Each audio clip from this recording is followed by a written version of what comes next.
Sebagian orang percaya bahwa letusan gunung berapi disebabkan oleh takdir.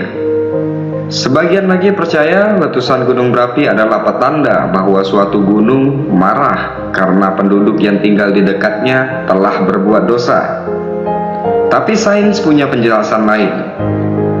Mari kita simak. Gunung api adalah saluran yang membawa batuan panas cair yang ada di bawah tanah yang disebut dengan magma.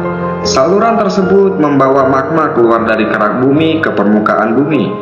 Saluran ini memiliki bentuk seperti kerucut, perisai, atau kaldera. Di bawah gunung berapi ada kamar magma, sebuah waduk besar yang berisi batuan cair. Gerakan magma yang meningkat di dalam gunung berapi lah yang menyebabkan terjadinya letusan. Gerakan ini dipicu oleh berbagai proses yang terjadi di bawah ruang magma, di dalam ruang magma, dan di atas ruang magma.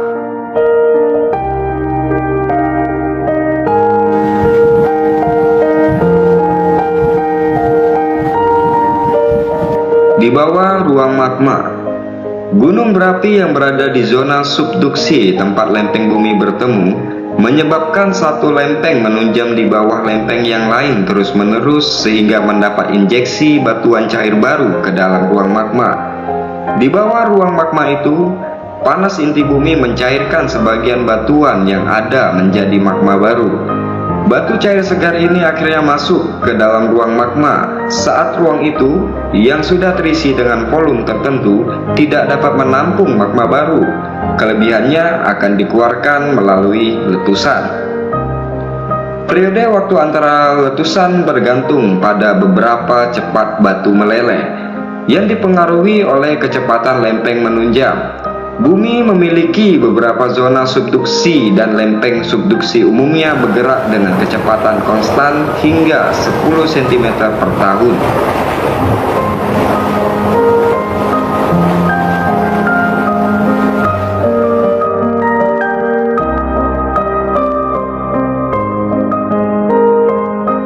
Di dalam ruang magma, aktivitas di dalam ruang magma juga bisa menyebabkan letusan. Di dalam ruang itu, magma mengkristal karena suhu menurun. Magma yang sudah terkristalisasi lebih berat daripada batuan panas semi cair sehingga akan tenggelam ke dasar ruang magma. Ini mendorong sisa magma ke atas, menambah tekanan pada penutup ruang. Sebuah letusan terjadi saat tutupnya tidak lagi mampu menahan tekanan. Hal ini juga terjadi dalam sebuah siklus sehingga dapat diprediksi. Proses penting lainnya di dalam ruang magma adalah saat batuan magma bercampur dengan batuan sekitarnya. Proses ini disebut asimilasi. Saat magma bergerak, zat ini berinteraksi dengan bebatuan di sekeliling ruang magma. Kadang-kadang gunung berapi mempunyai jalur untuk magma mengalir ke permukaan. Jika jalurnya tidak ada, maka magma akan memaksakan diri ke area yang tekanannya lebih rendah. Hal ini dapat menyebabkan dinding yang mengelilingi ruangan jebol dan runtuh. Percikan magma yang disebabkan oleh dinding ruang yang jebol akan menyebabkan letusan. Tetapi letusan dari proses ini sangat sulit diprediksi.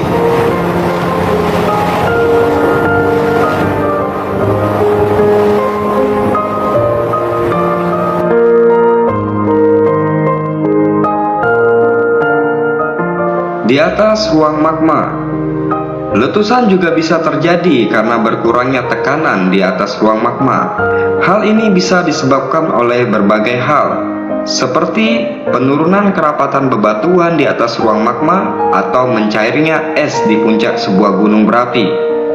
Sebuah topan yang melewati gunung berapi dalam kondisi kritis dapat memperhebat kekuatan letusan juga. Batu yang menutupi ruang magma dapat secara perlahan melunak karena adanya perubahan komposisi mineral. Penurunan kerapatan batuan penutup pada akhirnya membuat mereka tidak dapat menahan tekanan dari magma. Apa yang menyebabkan perubahan mineralogi ini? Terkadang, gunung berapi mempunyai celah di permukaan yang memungkinkan air meresap dan berinteraksi dengan magma. Bila ini terjadi, perubahan batu akibat larutan hidrotermal akan terjadi. Batuan melunak dan akhirnya mengakibatkan letusan. Di mana magma keluar dari gunung berapi ini juga penting. Jika lava atau batu piroklastik keluar melalui sisi gunung berapi, gravitasi dapat menyebabkan bagian gunung berapi tersebut runtuh, menyebabkan hilangnya tekanan penutup secara tiba-tiba. Letusan besar biasanya terjadi beberapa saat setelah satu kawasan itu runtuh.